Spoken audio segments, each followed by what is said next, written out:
Muchas gracias. Bueno, aquí estamos de nuevo, vamos a ver si ahora sí lo logro, ¿verdad? Porque estaba con problemas con el agüita, entonces no voy a tomar agüita por ahora. Este tema de arbitraje en seguros lo empezamos o lo conversamos hará un año, tal vez, un poquito más, que estuvimos en un foro específico de arbitraje. Y ahí les comentábamos que la experiencia en arbitrajes era bastante poca, ¿verdad? Básicamente la teníamos nosotros, ¿verdad? Porque no habían habido muchos arbitrajes. Tal vez si dentro de un año hacemos otro congreso ya vamos a tener un poquito más de experiencia, ¿verdad? Porque tenemos algunos más en proceso, entonces ya vamos a tener más experiencia, pero por ahora seguimos teniendo la misma, vamos avanzando un poquito en algunas otras cosas. Pero en la charla de hoy vamos a hacer un breve análisis, primero del marco teórico del tema de arbitraje, porque no todos estuvimos en aquella charla, pero vamos a hacer la referencia directa.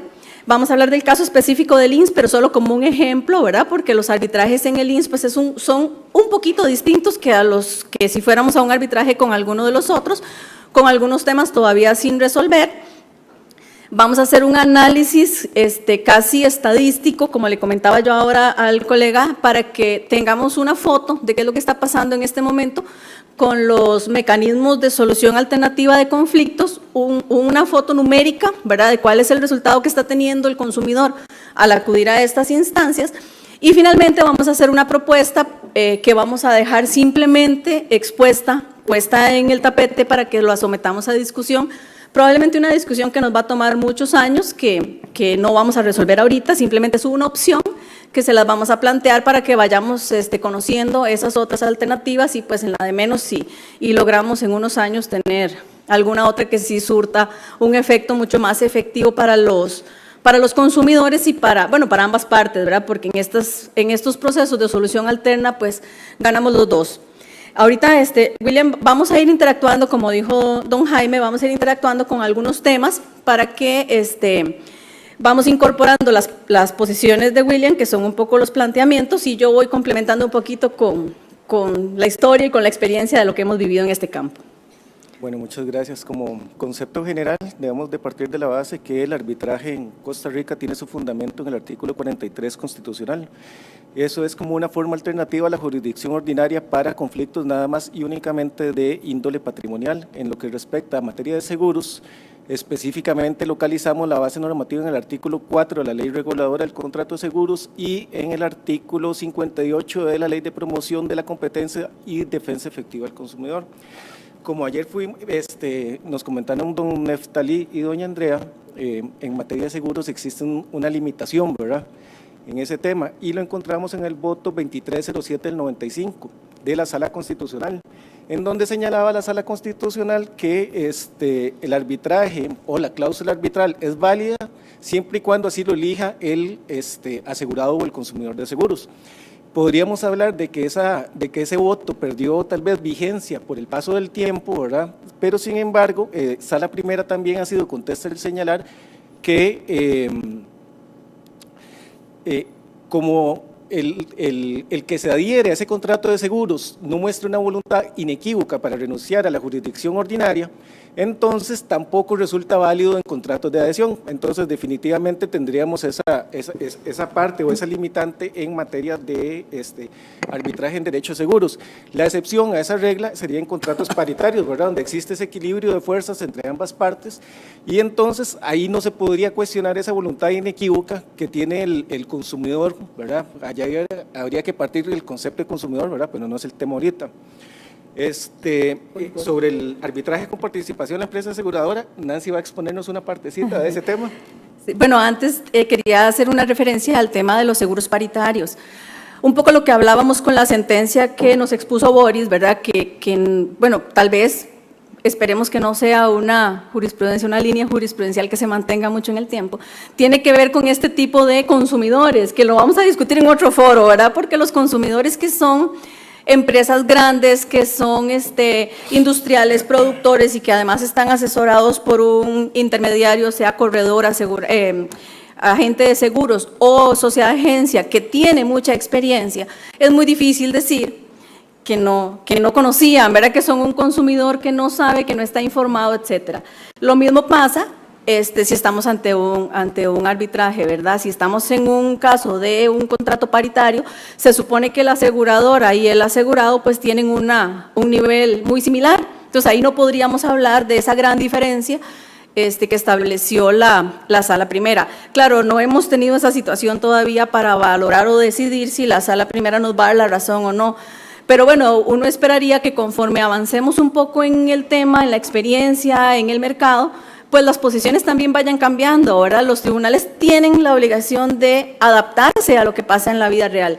Efectivamente, esa lectura de don Pedro Aba, que pareciera que es una lectura obligada, tiene mucha razón, o sea, las sentencias son el resultado de lo que hay en la cabeza del juez. Y eso nunca va a cambiar porque los jueces siempre van a ser personas que tienen una historia de vida y que van a resolver de acuerdo al caso que tienen al frente, aplicando toda su experiencia.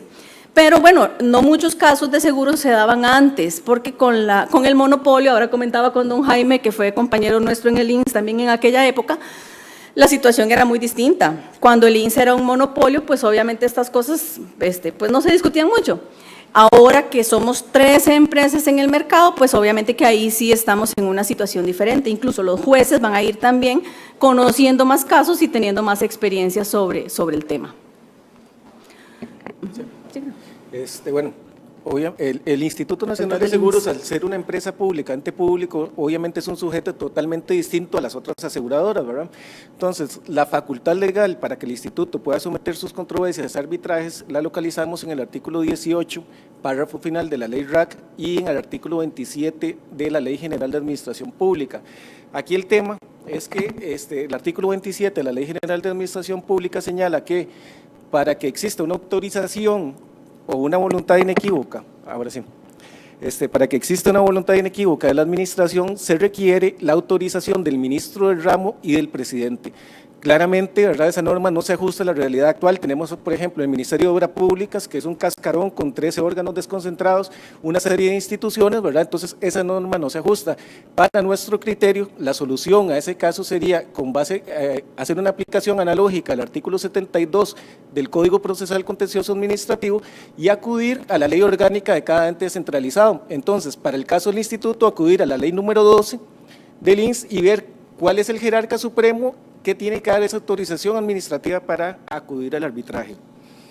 En cuanto a las formalidades de la cláusula arbitral, rápidamente nada más señalar que conforme al artículo 18 de la ley RAC, el acuerdo arbitral tiene que constar por escrito. Sin embargo, el artículo 23 de la ley RAC lo que señala es que no debe de contar con ninguna formalidad. Por su lado, el artículo 1008 del Código Civil, que podría ser de aplicación supletoria para el caso, señala que el consentimiento de la parte puede ser por escrito o por hechos de que necesariamente se deduzca. Entonces, la cláusula arbitral puede constar en un simple correo que se dé después de suscrito el contrato de seguros, puede constar en un mensaje de WhatsApp, en LinkedIn, etcétera, ¿verdad?, en cualquier alternativa de esas. Sí es importante, digamos, tomar en cuenta que esa es una analogía que está haciendo William de lo que dice la Ley General de Administración Pública, pero no ha resuelto ningún tribunal arbitral que tenga la Junta Directiva del INS, que es el máximo jerarca, que autorizar el arbitraje. Tampoco ha resuelto lo contrario. Esa es una analogía porque evidentemente la Ley General es una ley general y al describir al ministro del ramo, evidentemente no está incluyendo a las instituciones autónomas como sería el INS, ¿verdad? Toda esta, digamos, discusión o esta diferencia se genera porque el INS tiene la doble personalidad que no tienen las aseguradoras privadas, ¿verdad? El INS, al ser una institución autónoma, tiene capacidad de derecho público, pero al ser una aseguradora con un negocio comercial privado, pues tiene capacidad de derecho privado. Pero bueno, esos son, digamos, algunos aspectos que contrastan con el arbitraje, que también parece importante porque podrían o ser elementos que juegan a favor o que juegan en contra, dependiendo de qué posición estemos adoptando. Okay, ahora, respecto al tipo de arbitraje, tenemos básicamente 5 tipos de arbitraje, ¿verdad? El ad hoc, en donde las partes son las que administran el arbitraje y eligen el procedimiento. El institucional, que el arbitraje, el proceso arbitral es administrado por el centro y normalmente se rigen por el reglamento del centro, ¿verdad? No obstante, conforme al artículo 39 de la ley RAC, las partes pueden elegir el procedimiento que ellos estimen conveniente, siempre que se respete el derecho de defensa, ¿verdad? Pueden elegir cualquier norma procesal, el Código Procesal Contencioso Administrativo, el nuevo Código Procesal Laboral, etcétera. Luego tenemos el arbitraje de derecho. El arbitraje de derecho, al árbitro se le elige por su conocimiento en la ley y por su especialidad.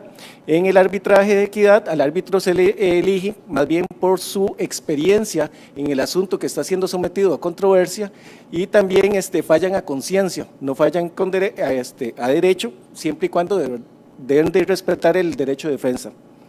Las partes y el pericial, que es, bueno, yo creo que no conozco ninguno y creo lo que yo he interpretado no existe ninguno pericial, ningún tipo de arbitraje pericial, es un vestigio que queda del Código Procesal Civil anterior y bueno, en materia de seguros tenemos la tasación también, que es una figura que casi que no se ha usado, ¿verdad?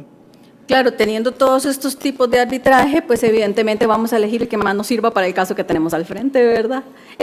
Digamos que son algunas cosas que se pueden ajustar en un arbitraje que no se pueden ajustar necesariamente en un proceso judicial. Bueno, como dice Nancy, ¿verdad? También lo del tipo de arbitraje va a depender mucho de la cláusula arbitral, ¿verdad? Depende de la cláusula, si es patológica, si no es patológica, etcétera. Un montón de cuestiones que se tienen que prever antes de que el conflicto surja. En materias de cómo coopera el juez con el árbitro, ¿verdad? Que tienen unas competencias reservadas por parte del juez. Por ejemplo, el juez tiene reserva en materia penal, tiene reserva en materia de medidas cautelares. Entonces, cuando estamos hablando de la cooperación que hace el Poder Judicial con el árbitro, con el tribunal arbitral, hablamos de la solicitud de medidas cautelares. Las medidas cautelares sirven para garantizar la efectividad del laudo y evitar daños graves por el paso del tiempo. Entonces, eso es un elemento donde coopera el juez con el árbitro, también para la recepción de pruebas urgentes, también colabora con revisar el laudo. Es decir, para el recurso de nulidad, recordemos que el laudo queda en firme una vez dictado y es ejecutable, pero tiene recurso de nulidad ante sala primera. También en temas de diligenciar los laudos extranjeros en Costa Rica, esos son temas en que coopera la jurisdicción ordinaria con la arbitral. En cuanto al procedimiento, que ya fue un tema que adelanté, el artículo 39 lo que nos dice es que las partes pueden elegir libremente ese procedimiento arbitral. Normalmente, cuando se trata de un arbitraje institucional, el procedimiento se rige por su reglamento. Sin embargo, como ya había dicho, las partes pueden utilizar otro tipo de procedimiento. En el ad hoc, como las partes no eligieron ni quién iba a administrar ese proceso arbitral, ni cuál procedimiento se iba a seguir, las partes lo tienen que convenir después o a posterior. Un punto importante acá es con el artículo 39 señala que dice textualmente que las normas procesales de la legislación costarricense integrarán en lo que resulte compatible el procedimiento arbitral. Es muy dado que se aplique de forma casi supletoria o directa al Código Procesal Civil. Sin embargo, la norma habla de integrar, no habla de aplicar supletoriamente. En ese sentido, lo correcto sería decir que ante una laguna, el árbitro puede acudir a cualquier tipo de norma procesal, puede ser el Código Procesal Laboral nuevo, el oral, puede ser el Código Procesal Contencioso Administrativo que está hecho para la oralidad o el Código Procesal Civil. En cuanto el impacto.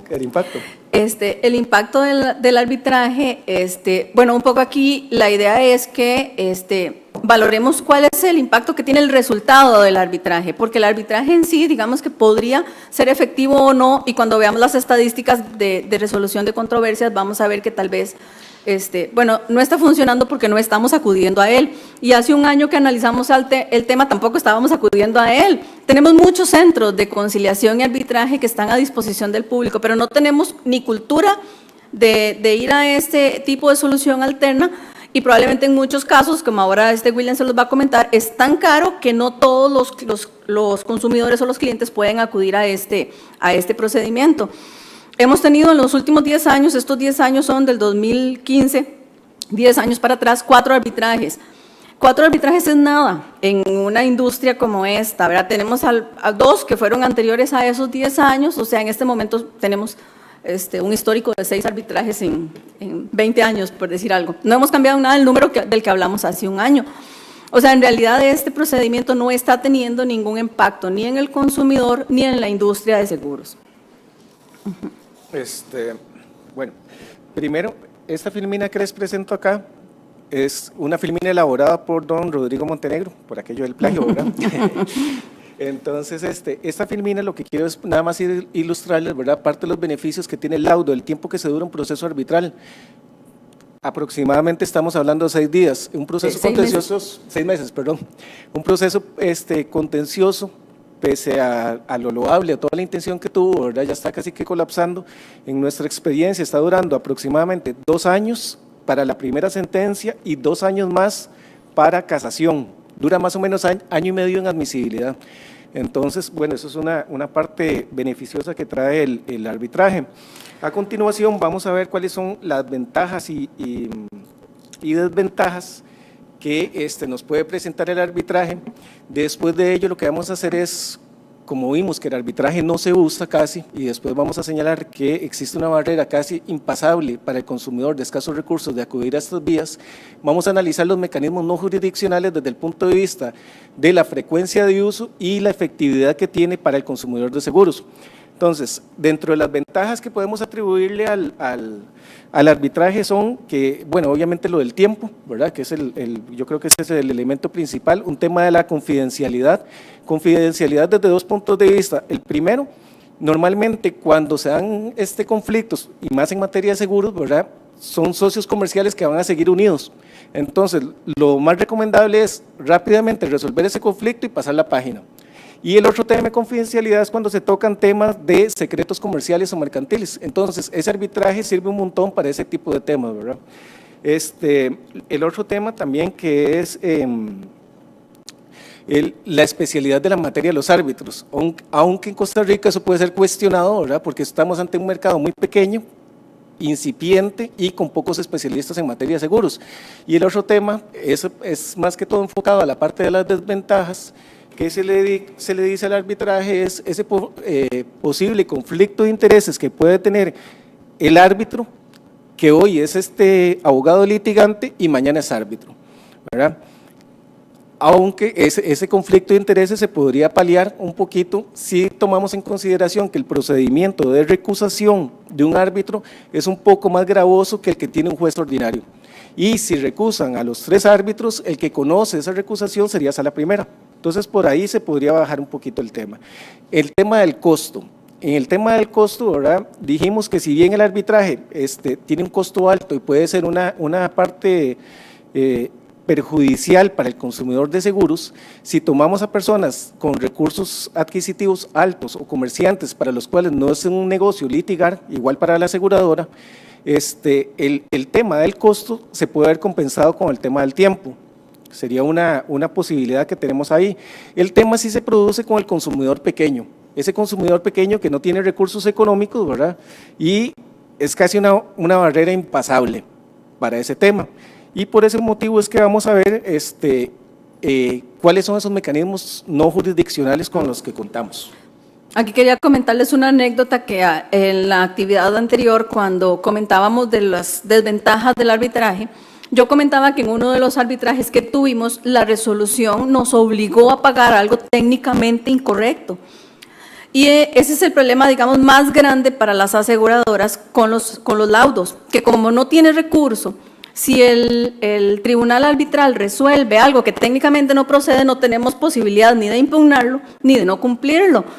Entonces yo hice toda una exposición en esa conferencia de lo terrible que fue ejecutar ese laudo, porque nos obligó a mantener una situación antitécnica en seguros durante mucho tiempo. Entre el auditorio se encontraba don Jaime, que ahora nos acompaña aquí como moderador de la mesa, y cuando terminé la charla él vino y me buscó y me dijo que él era parte del tribunal arbitral que había dictado ese laudo y que probablemente nosotros no habíamos entendido lo que en el laudo se quiso decir. Yo dije, bueno, en ese momento, pues, ¿verdad? Casi me desmayo, ¿verdad? De la vergüenza, pero eso solo lo único que hace es demostrarnos que efectivamente tiene una gran debilidad el arbitraje, porque probablemente en la resolución que hizo el tribunal estaba bien dictado. Probablemente en la cabeza de los que lo aplicamos, pues no entendimos lo mismo. Ese problema tiene el arbitraje, ¿verdad? Sobre todo porque en seguros es una materia sumamente especializada y quitemos ese problema de los conflictos de intereses, que no deja de ser un problema, ¿verdad? Porque un día estoy de un lado defendiendo al consumidor y al día siguiente estoy de tribunal resolviendo un tema entre un consumidor y una aseguradora. No deja de ser un tema. Pero si lo quitamos, la exigencia técnica para resolver un tema de seguros es muy alta.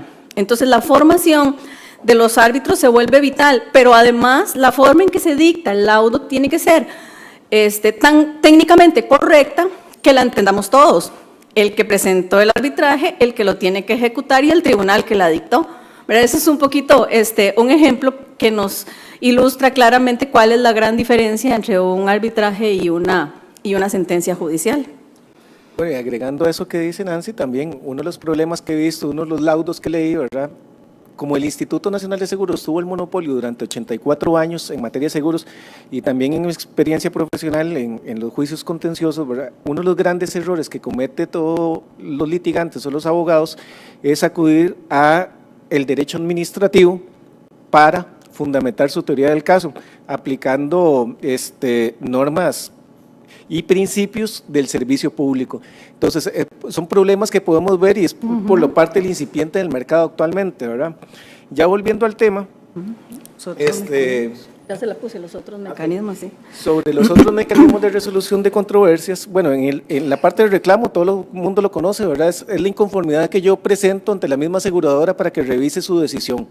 Si partimos de la tesis de que Costa Rica se tuvo que eliminar el agotamiento de la vía administrativa por cuanto nunca se cambia la decisión, podemos decir que tal vez es un mecanismo que no sería tan efectivo.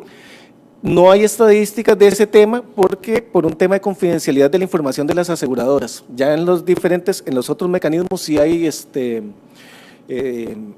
estadísticas claras. En cuanto a la queja ante la SUGESI, que era un tema que tocó Boris, ¿verdad? Que él decía que él tenía dudas de qué eran las competencias de la SUGESI y cuáles no. La SUGESI no puede entrar a conocer las controversias propias sobre la interpretación del contrato de seguros. La SUGESI lo que tiene que ver es con temas de violación al derecho a un trato equitativo, violación a la libertad de elección, derecho a recibir información veraz y oportuna, etcétera.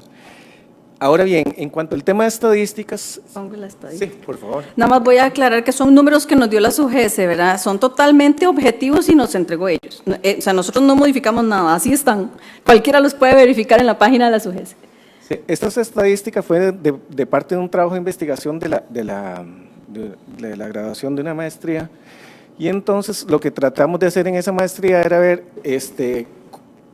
con qué frecuencia se usa ese mecanismo y qué tan efectivo es para el consumidor de seguros.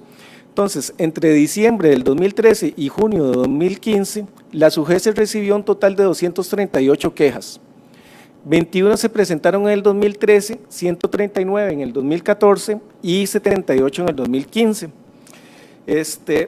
Aquí lo importante, si podemos ver el gráfico, abajito en el año 2015, podemos ver que nada más un 2% de las quejas se resolvió a favor del consumidor de seguros. Si vemos en el 2014, que dice 0.7, ese fue el porcentaje que se resolvió a favor del consumidor de seguros. Lo que está en anaranjado son quejas que se presentaron y que la SUGESI no le dio un debido seguimiento. Entonces, un tema aquí importante es que recordemos que para acudir a la Comisión Nacional del Consumidor, el plazo de caducidad es perentorio y es de 2 meses, entonces ahí se podría estar perdiendo tiempo valioso para que el consumidor acuda a otra vía que le puede resultar favorable, ¿verdad? Entonces podemos ver que el mecanismo, pese a que se usa mucho, no es tan favorable para los intereses del consumidor de seguros y también hay que tener muy claro cuál es su ámbito de competencia nosotros como abogados cuando asesoramos al cliente. El otro tema es el defensor del cliente o defensor del asegurado. La base normativa está en el artículo 25 y 29 de la Ley Reguladora del Mercado de Seguros y se regula también en la circular 06 número 13 de la SUGESI. En este caso, este mecanismo entró a operar en el tercer trimestre del año 2014 y la estadística es a septiembre del 2015. En este caso se recibieron 292 denuncias, las cuales son 149 corresponden a quejas, que ya expliqué cuál es la competencia de la queja, y 143 a reclamaciones, es decir, sobre esas controversias sobre interpretación del contrato de seguros. Lo que está en verde les va a mostrar que eso fueron las resoluciones, el porcentaje de resoluciones que se declararon a favor del consumidor de seguros, y en rojo lo que se declaró en contra del consumidor de seguros. Entonces, en este mecanismo podemos ver que en el tema de reclamaciones, que es lo que nos ocupa acá, el porcentaje es de un 36.4 a favor del consumidor de seguros. Aunque Boris nos dice que él en un 70% le ha resultado bien, los números reflejan que esa no es la realidad. Bueno, esto es de todas. Probablemente. Nuestros, y nuestros también, sí. Pero aquí están todas las defensorías, ¿verdad? Las de todas las aseguradoras, pero efectivamente no tenemos la estadística, pero probablemente el 90% de los casos sean de Boris y de Links. Pero bueno, el número sí es global. Ok, el otro mecanismo es la Comisión Nacional del Consumidor. En la Comisión Nacional del Consumidor las estadísticas van de enero de 2012 y septiembre del 2015. La fuente es la Comisión Nacional del Consumidor. Como dijo Nancy ahora, también incluyen todas las aseguradoras y todos los temas relativos a seguros. Entonces tenemos que en ese periodo apenas se presentaron 30 denuncias sobre el tema de seguros.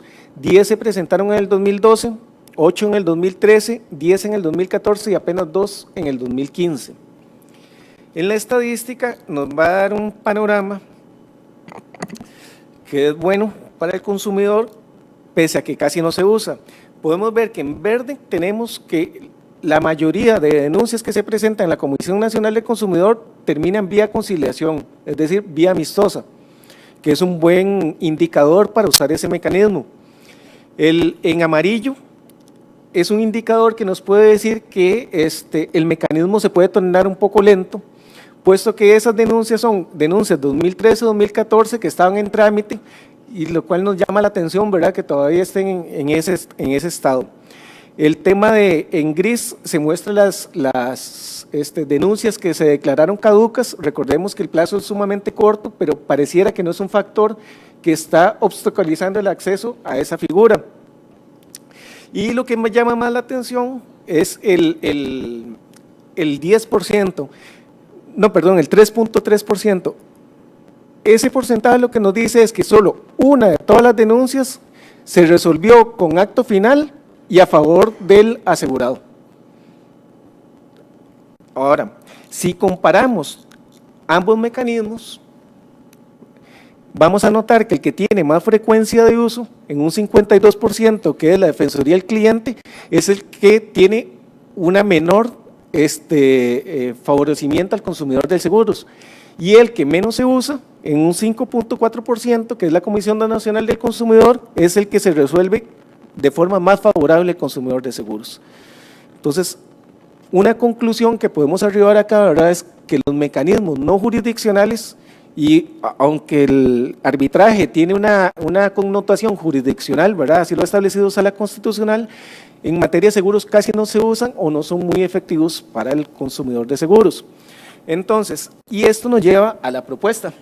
Ok, antes de hacer la propuesta, solo quiero confirmar, bueno, las conclusiones que preguntó el colega anteriormente, de que no estaban funcionando las otras formas de solución de conflictos, que el arbitraje tampoco está funcionando, que ninguna está funcionando. Entonces, como una propuesta alternativa que vamos a plantearla, que probablemente también ya muchos la conocen, pero que la vamos a explicar un poquito más para que la analicemos, vamos a dejar aquí planteado el arbitraje de consumo.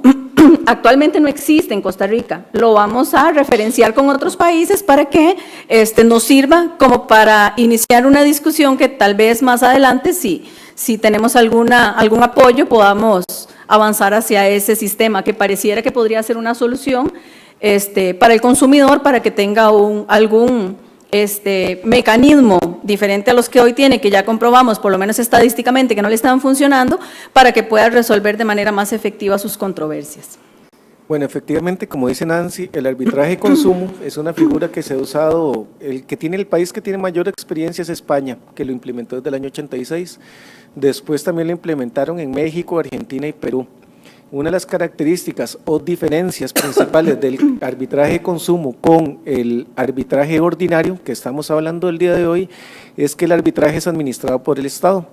Y además de que es administrado por el Estado, es gratuito. Eso es una de las mayores características. Entonces, aquí en esta filmina les muestro las características principales. Bueno, ya dije que es gratuito. Normalmente el arbitraje, dependiendo de la legislación que revisemos, va a ser de equidad. Hay algunos que son de derecho.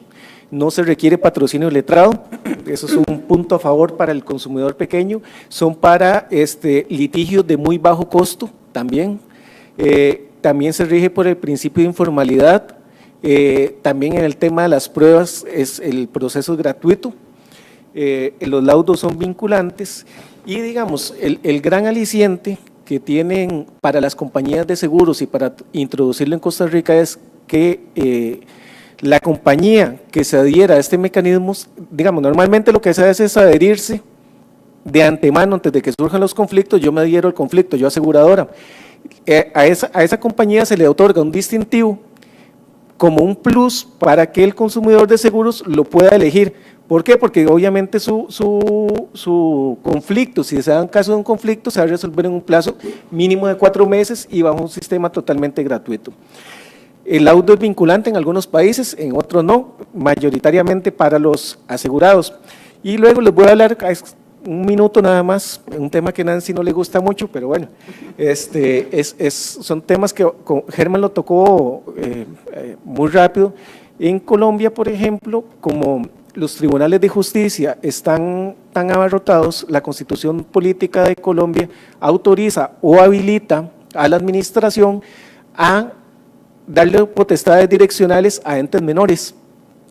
Entonces, en Colombia le dieron potestades jurisdiccionales a el supervisor, en este caso, pero de todo el sector financiero, para que resolvieran con carácter definitivo los conflictos y se apelan ante el tribunal que sería el competente o el superior. Eso, obviamente para implementarlo en Costa Rica, ¿verdad? Tendríamos que reformar la Constitución política, pero bueno, es un tema que está ahí, que se puede discutir y que ahí se los dejamos planteados. Bueno, voy a hacer la aclaración de que no me gusta, no porque no quiera que la superintendencia resuelva los conflictos, sino porque yo creo que los tribunales deberían de tener la suficiente capacidad como para dar una respuesta para lo que se requiera y los medios alternativos la otra, pero no hacer esa confusión, ¿verdad? Porque jamás un ente administrativo va a poder asumir una función jurisdiccional. Podría ponerse en esas funciones, pero nunca lo va a poder cumplir. Las funciones del juez tiene algunas particularidades, aunque tenga todo lo que tiene en su cabeza, pero tiene una función totalmente objetiva. El supervisor, pues también es objetivo, pero es diferente, forma parte de la industria, la supervisa, la controla y los resultados de la industria pues evidentemente le interesan mucho. Entonces no estoy de acuerdo por eso, pero bueno, valdría la pena discutirlo más adelante. Pues en la de menos encontramos alguna forma alternativa. Bueno, esta era la propuesta, lo dejamos para que ustedes, si tienen alguna pregunta, aquí estamos para contestarla.